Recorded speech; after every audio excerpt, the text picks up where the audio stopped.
Her career spanned nearly 4 decades at DCG ONE, and her exit from what she helped build into a national marketing powerhouse would not be complete without documenting a few last words.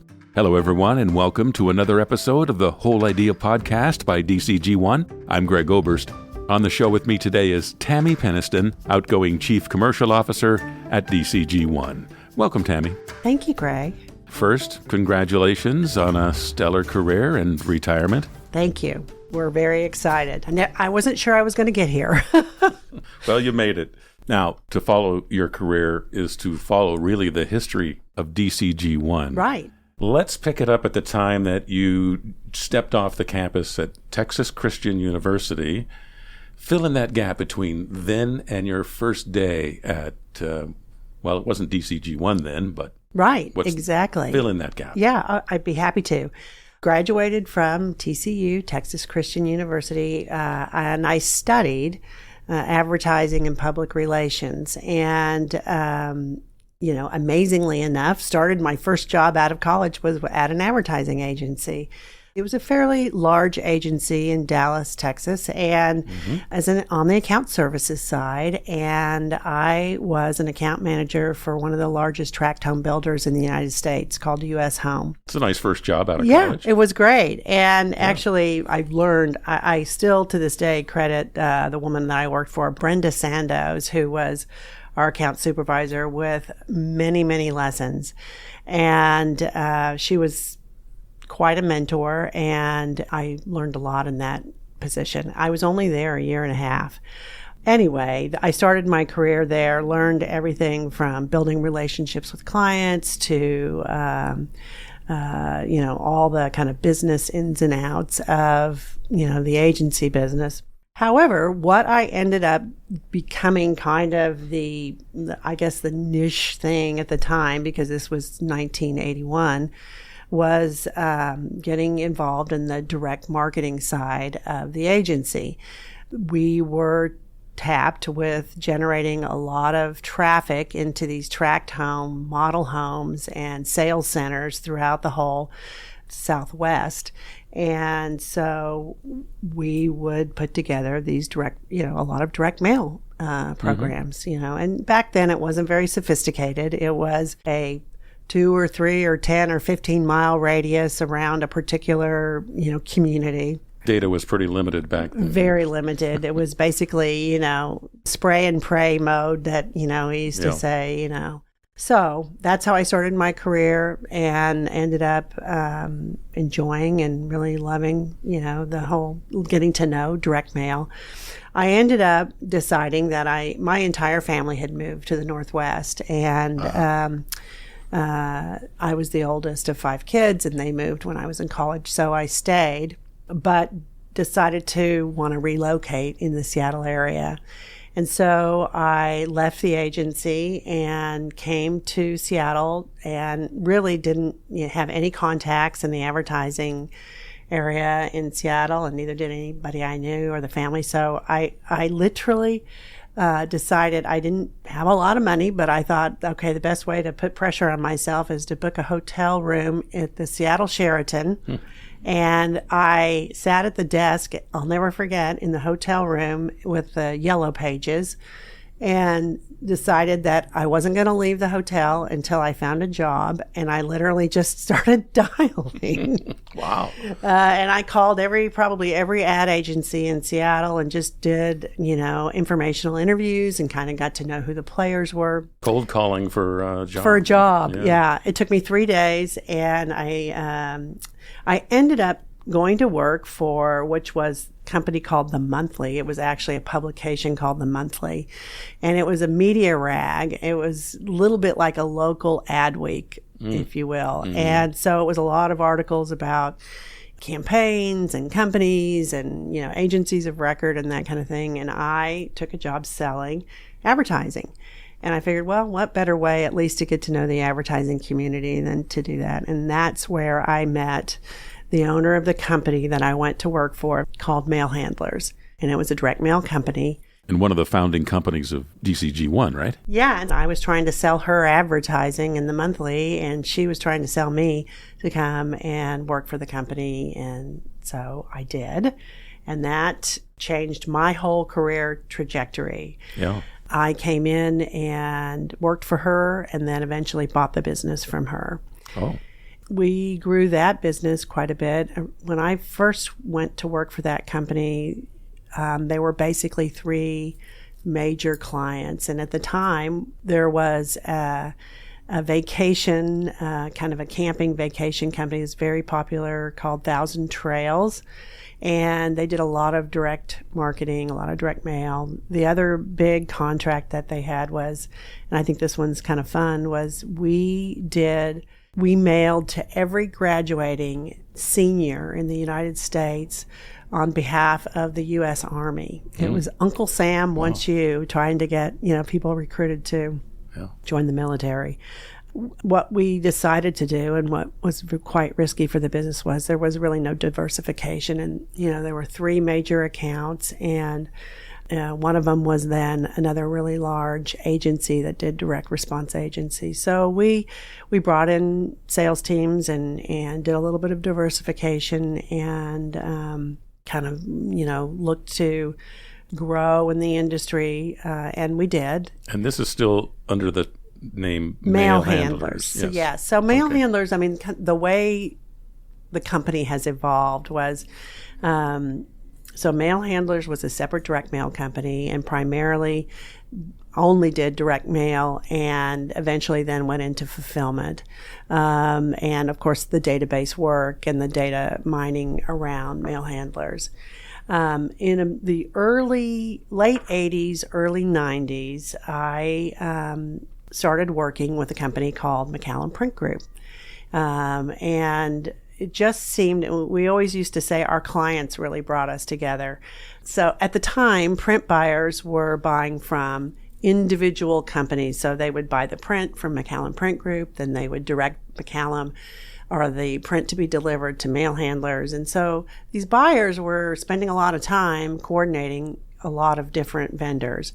They had list brokers they were working with to buy the mailing list. They had envelope, buying the envelopes from somebody else, the printing, and so on and so forth. Spread out. And so what we found, when I started noticing that we were getting most of our print from McCallum Print Group. So at the time, the sales manager and I started talking about, wouldn't it be nice if we could make things just a little bit easier for these clients and try to coordinate more of these services together? What that eventually turned into was a strategic partnership. We would go and really joint sell all of the capabilities together. We could see that basically it gave our clients what we like to say, one throat to choke.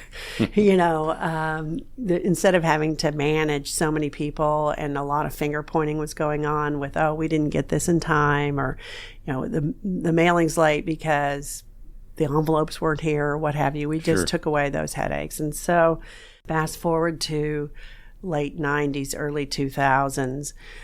So we did a lot of just strategic selling together, what we called a strategic partnership. But in 2001, we decided that that's when digital was really taking hold, and the internet was now a thing, right. And a lot of online purchasing was happening. And company portals were starting to happen, and so we saw the need for more technology within our business. We wanted to expand. We knew that we had to continue to add more value to the printed page, and so we decided to we had combined our companies by starting a third company, and that company was DCG. Mm-hmm. And in that company is where we started adding more of what we used to say, kind of all the value-added services. So when we hired developers or any kind of technology play, when we looked at adding marketing services, which eventually was the start of our agency, all of that we did through DCG. we still had these two separate production companies, McAllen Print Group and Mail Handlers, because so many people were used to working directly with those companies and those brands were known in the market. So we hesitated for really about 14 years before we ever truly combined all the companies under one name. So at the time, we called it Direct Connect Group, but when we brought all the companies together as one, that's when we changed the name to DCG ONE, because it was the coming together as one. And over the course of time, we purchased other companies. We bought the company that is now our web facility, right around 2009. Right around then is when we really started in earnest agency services. And we brought Ben Allen on and tasked him with starting agency services. Mm-hmm. A lot of the things that we made the decision to do in around the 2008-2009 timeframe was around the Great Recession. That was a huge turning point for DCG ONE. At the time, we had a great majority of our business were through local large agencies. DDB was one of our largest accounts. And in the course of a few months, DDB basically left Seattle. Yeah. And Washington Mutual was probably our number one account. Washington Mutual gone overnight. Yes. It was a tough year for us. We smile now and say, wow, we always had managed the company very conservatively and continued to always keep any of our profits in the business.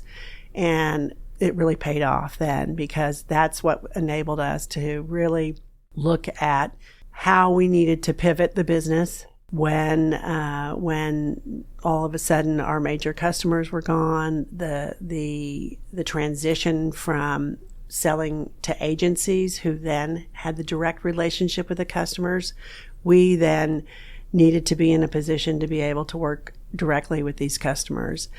And so that was the decision why we decided to get in the agency business, because the agencies here that we're serving, particularly on the direct marketing side, direct response side, were gone. And so we thought, okay, we still have these clients. They're still mailing with us. They're still doing direct response marketing, but they have less resources. So let's add that to our repertoire and see what we can do to add more value to the relationship. Well, there was the other challenge in those early 2000s of consolidating now technology, creative, and strategy as well. So you really had to, from a business standpoint, think through the model, I would imagine. We absolutely did. I think the two most important things we did at that time was exactly that, really looking at how we could diversify the business and add more to the value of the relationship with DCG ONE by adding those different disciplines. We also realized that a lot of our business was heavily on the marketing and promotional side, and so we definitely decided to focus on a little bit more of the operational side of our business and focus on the healthcare industry, where a lot of their communications were highly regulated. There was a lot of compliance and data security required. And so we focused on becoming technologically savvy, highly capable of handling sensitive information, and putting the infrastructure in place to make us a highly secure organization to do that, as well as adding strategy, marketing services, and other disciplines that support our clients. Thinking about those years where you're consolidating technologies and creative and strategy and also unifying different companies coming together, what are some of the things that you think back in those days that stand out as highlights or proudest moments? I'll start with just saying, I think the proudest moment was keeping the lights on in 2008 and 2009. Sure. It really, we saw a lot of shrinkage in our industry. A lot of companies went out of business. And we laugh now and say, well, I think we made $1,800 that year. So we didn't go in the red.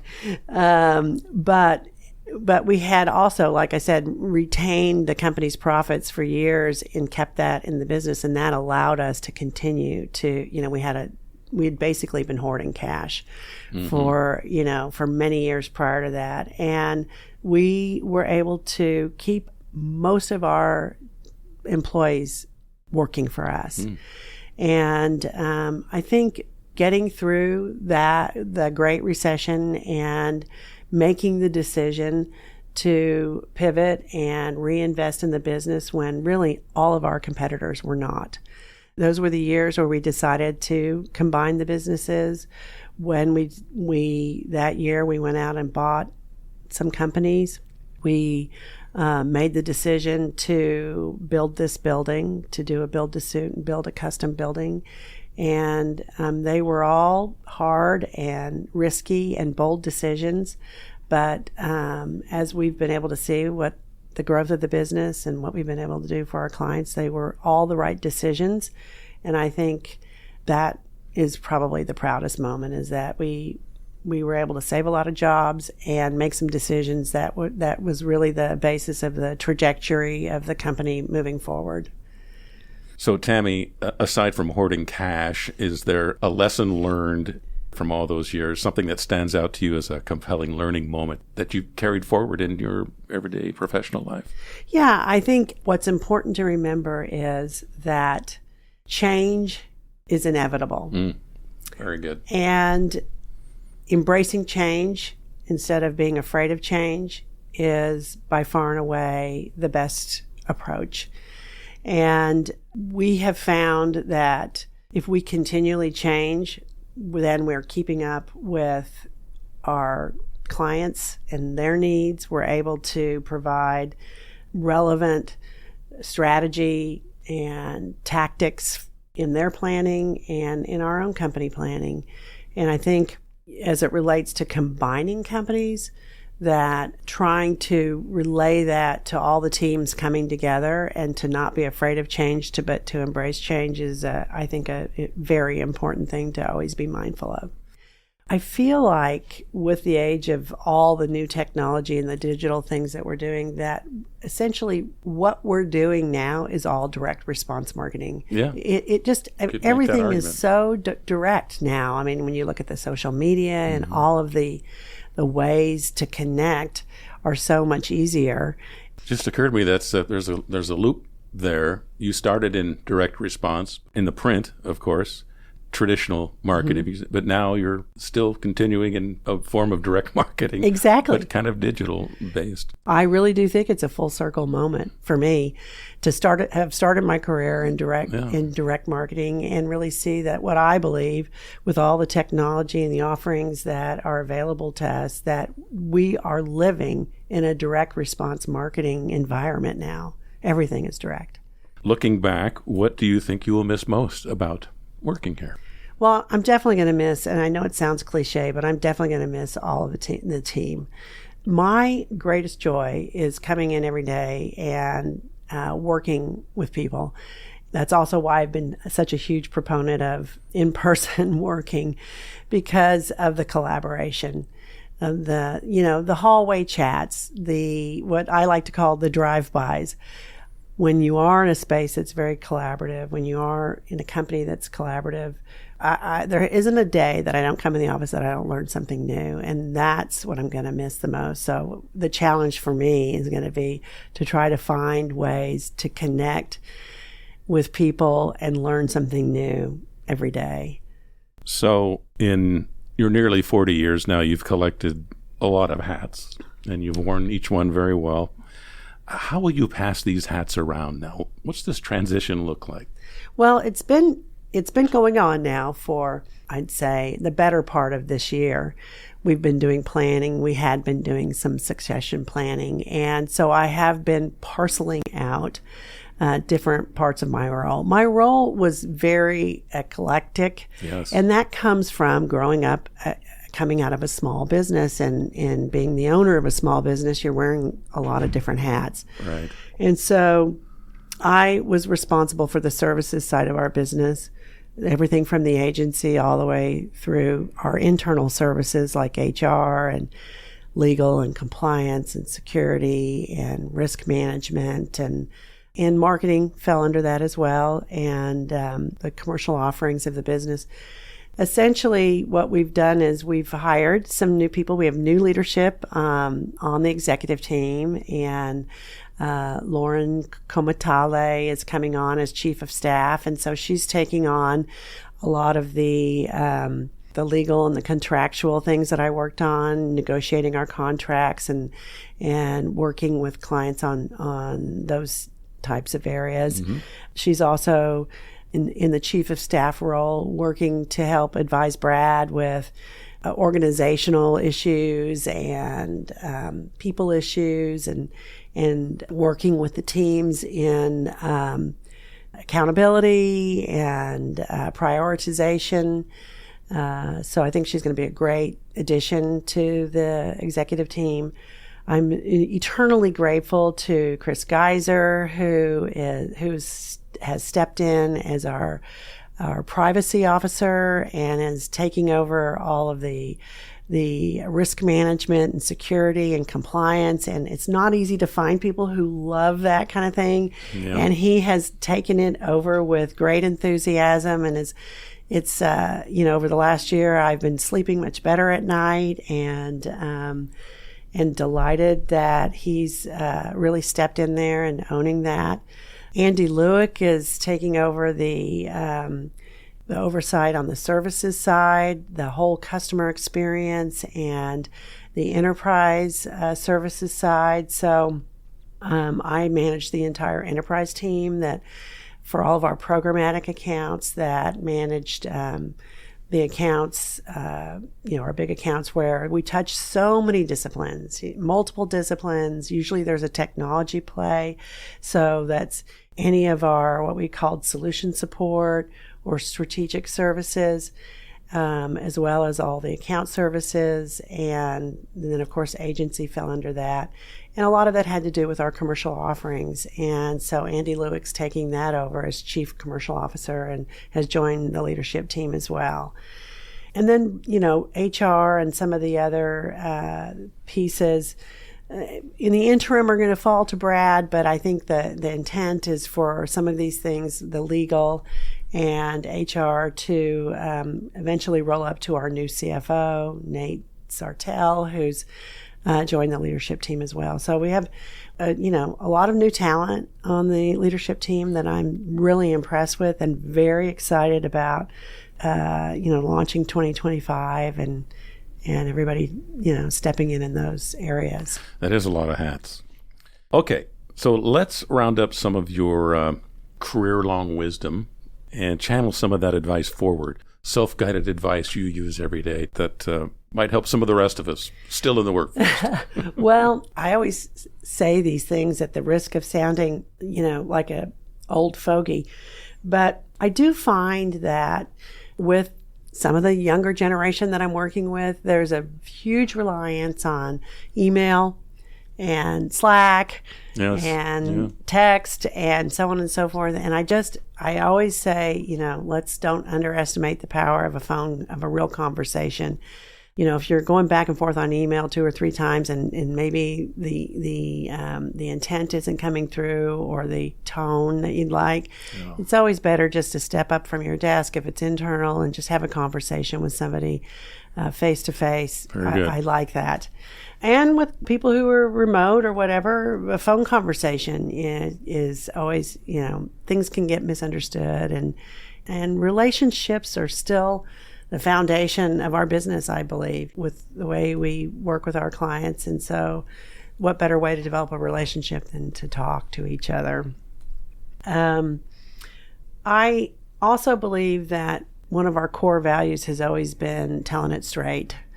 And there's kind ways of telling it straight, and that's the way I believe, we want to be. But to be honest in all of our dealings, communications, the way we deal with each other internally and externally is so important. And nobody ever wants to have to try to weed through what the real true intent or meaning is of what somebody's trying to convey.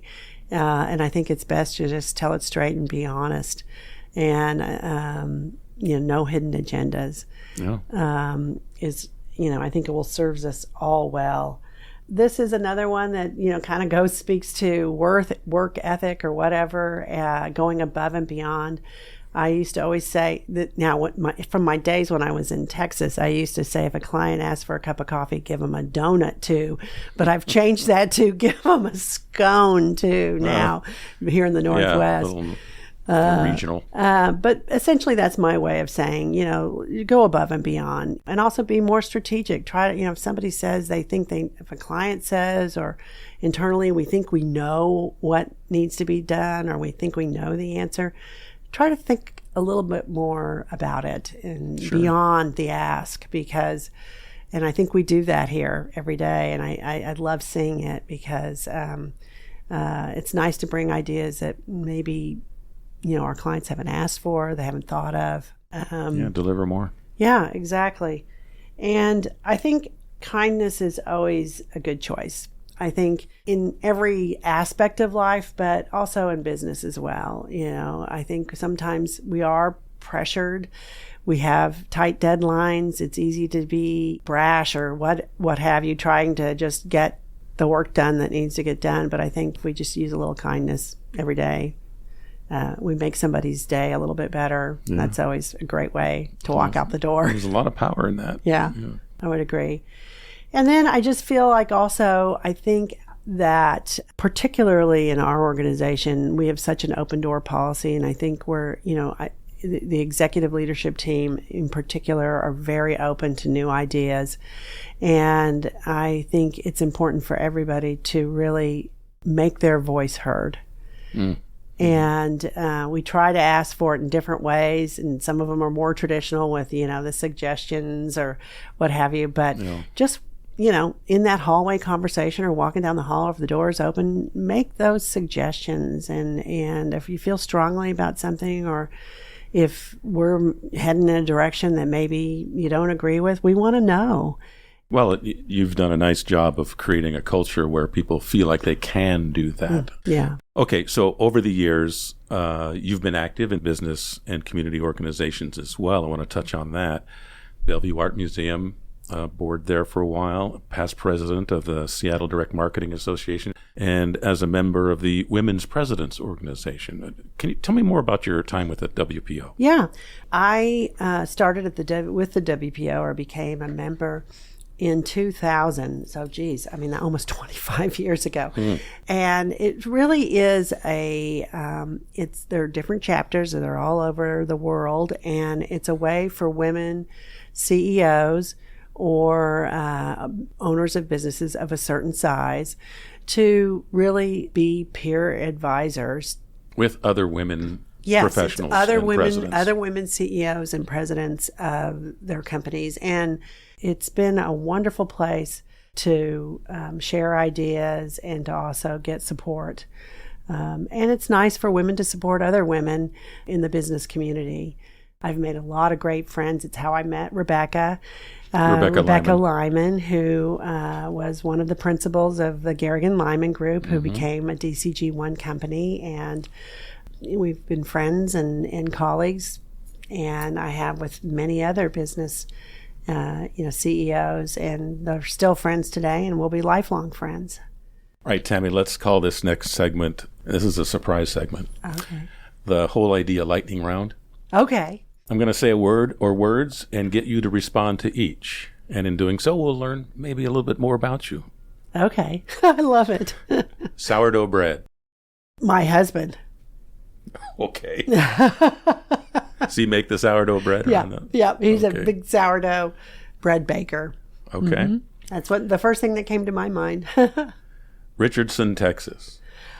where I went to high school and grew up. Near Dallas. Yeah. It's a suburb of Dallas. Yeah. I actually lived in Dallas, but Richardson was the school district I was in. Yeah. Frito-Lays. I lived next door to the CEO of Frito-Lay. And interestingly enough, he when you were a kid. When I was a kid. Yeah. And he was the inventor of the Doritos. And we used to go over there and get to try all of the products before they came to market. Dallas was a great test market for different new products coming out. And I was one of the original tasters of Funyuns. Oh, okay. All right. Well, there's a good neighbor to have. Kim and Sue. Kim and Sue are my lifelong girlfriends. They're like sisters to me. Sue there was one house in between her house and my house, and we've been friends since we were 8 years old. We met Kim in junior high, and to this day, even though I haven't lived in Dallas since 1985, we still get together 3 times a year. Oh. And so it tells you how important the friendship is. But they are the dearest friends to me. Stevie Wonder. Well, I love Motown. And Stevie Wonder's song, for the longest time, our tagline when we were at mailed handlers was signed, sealed, delivered. Oh. We used that as our tagline. Interesting. Yeah. And then one last one, Luca. Well, my husband and I have been traveling to Italy for the last 25 years and have fallen in love with this little town of Lucca, which is in Tuscany, just a little northeast of Pisa. And we are moving there January 6th of 2025. Oh, great. We're going to, we have an apartment inside the walls, the old walls. It's a old medieval walled city, and nice. Big life change for us. My thanks to your son and DCG ONE experienced technologist David Peniston for his help with those key words. I want to do one last thing. Someone else you know very well stopped by the studio the other day. He wanted to get in a few words in this podcast. Tammy, here's what DCG ONE CEO Brad Clark had to say about you. 2 words, great friend. Tammy's both in business and in personal life. She's able to support her friends and her colleagues and her customers in an exceptional way. Tammy and I go back almost 30 years at this point. In fact, I remember the first time I met Tammy, she still had an ashtray on her desk, if that'll put the time frame in context at all. But, Tammy is such a good business person. I think that comes to mind first. She's the way she approaches business, the way she approaches opportunities and customers and employees. I've learned a lot from her over those years. There's no one who I would say I've ever met who in those contexts we think almost exactly alike. There's times we don't see eye to eye immediately, but we always come to a place in the middle where I think the best decisions are made. And we'll certainly miss her being here every day to have that support and likewise, her perspective and her viewpoint. And Tammy is got this, Southern charm, and she's also, a very, very serious person. She definitely is very interested in people and loves to tell a good story and loves to get to know everyone personally. And then behind all of that, she's a very, very good, serious business person. It's a really great dynamic. And when hard decisions are made, she can take a very, very serious and hard approach to things, which is great. It's a great mix in a person. To this day, in part of our industry, which can be very male centric, to this day, we'll be in industry meetings where there's 30 or 40 men and Tammy, and she commands respect, and she's earned it. She's got such a strong viewpoint on how a woman can succeed against real challenges, and she takes a real interest in mentoring other women in business. And if you really think back, she's really a trendsetter in a lot of ways, or a wall breaker. She's just walked through any of those challenges or obstacles, and I'm sure at times they felt daunting because of some of those bias, but she's fearless. She walks right through them, and this is going to be a really important transition for the business. You can't replace Tammy. We've got a great team, and we've got a very good plan for how to hand off all of the daily functions of what Tammy does. But we're all going to have to elevate to replace some of those things that are less tangible that Tammy does every day. We're going to miss her, and I'm going to miss her. It's a big change for me, for sure. Wow. Yeah. That's, I feel emotional when I hear that. And I also feel very proud. Sure. And I feel the same way. I mean, I've been reflecting a lot on the things I want to say to people as I leave, and I would say the same thing about Brad. I've learned so much. He's a very smart business operator, but more importantly, he's been a great friend, and it's been a tremendous privilege to work with him and to learn from him. And we've had a ton of fun, but we've also, we have overcome a lot of challenges together. And I'm very touched by the things he said. And, it's bittersweet to be leaving this great organization and all the great people that I've worked with, because it's been my life. It's been incredibly rewarding, and it's moving to see how everybody has grown. I mean, when Brad, I love when he says, there was an ashtray on my desk, because that was, those were the times. Brad is a visionary. He was the catalyst for the bold moves that we've taken. If it wasn't for Brad, we would not be the company that we are today. We would not have grown the way we have grown. We would not be the face of who we are, because it took having the courage to take those risks. So, in many ways, I have Brad to thank for being in a position to be able to retire. I'm going to be staying on the board of directors. Oh, good. So I'll be able to watch everybody and all the great things they're going to be doing in the upcoming years, and see the whole team really thrive. Tammy, it's been fun chatting with you. If you have any last thoughts, now's the time. The mic is yours. Well, I do want to say it has been such a pleasure and a privilege to lead many of the team members in this company, and I really want to thank everybody for all of the hard work and devotion that they have shown the company and continue to show the company, and the kindness they've shown me. I have had the pleasure of working with some of the most dynamic and interesting and delightful people, and I'm going to miss every single one of them, and I'd want to name every single one of them if I could, but it's just been really the joy of my career, and I just want to thank everybody for how they've taught me and mentored me, and for all the great work that they've put out for the company. Well, if I may say, on behalf of DCG ONE and our many fine partners nationwide too, who you know very well and have worked closely with you over the years, thank you for your many years of leadership and service. Congratulations again on a stellar career, and now a well-earned retirement. Thank you, Tammy. Thank you, Greg. My thanks and best wishes again to Tammy Peniston, DCG ONE's retiring Chief Commercial Officer. If you'd like to offer your best wishes to Tammy, feel free to write us today at podcast@dcgone.com. Thank you very much for listening. Whole Idea podcast producers are Mandy DeCesar and Kelsey Brewer. I'm Greg Oberst. Watch this channel for our next podcast and more expertise, insight, and inspiration for Whole Idea marketing.